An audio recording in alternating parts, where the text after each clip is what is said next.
Como é que funciona assim? Tem uma área, aqui é a área que eu enxergo, aqui é a área que eu não sei o quê. Se eu tomar uma pancada aqui, eu não vou andar. Se eu tomar uma pancada aqui... Como é que funciona isso daí? Perfeito. De fato, o sujeito que descobriu isso, ele chama-se Brodmann. Então, em homenagem a ele, a gente chama essas áreas de Brodmann. Essas áreas, elas têm funções específicas.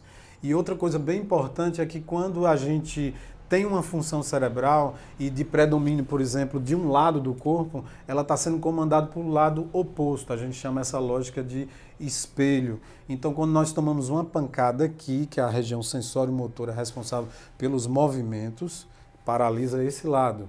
Então, se tomamos uma pancada aqui, paralisa esse lado. A doença mais comum nesse processo é o derrame, que é o acidente vascular cerebral.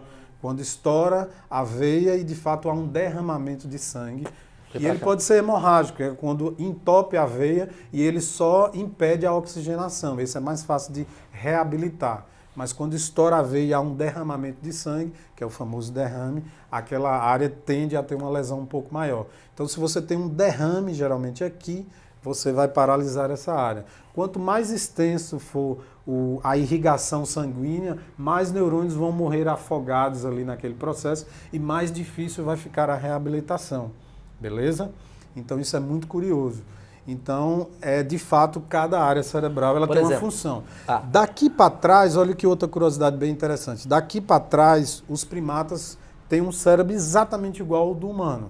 A grande eficiência, a grande evolução da espécie Homo sapiens está aqui na frente, que é o lobo pré-frontal. Porque aqui a gente tem a elaboração de juízo de valor, de atenção, de formação de juízo. Tem uma memória recente, isso é bem interessante, em relação ao Covid, porque já de muitas épocas, doenças respiratórias já estão sendo associadas a déficit de memória. Porque você, por exemplo, o Covid, ele passeia pela via respiratória, pela estrutura neuronal respiratória, e ele vai subindo, e a região responsável por olfato e paladar está muito próxima na região de memória de curto prazo, a memória operacional, onde deixei meu celular, minha chave e tal. Então, as pessoas que tiveram, isso é uma pesquisa que acabou de sair, de uma universidade bem bacana colocando isso. Então, se você tem Covid e perdeu olfato e paladar, você tende a ter uma necessidade de reabilitar de forma cerebral a questão do déficit de memória de curto prazo, beleza? Que memória é essa de curto prazo? É essa do dia a dia. Não coisas marcantes. De antes. Por quê? Porque como é que a memória funciona de coisas marcantes? Você tem uma espécie de pasta temporária que você vivencia tudo ao longo do dia. Quando você tem um sono de qualidade e mergulha num sono profundo, o seu cérebro começa a trabalhar para fazer a limpeza.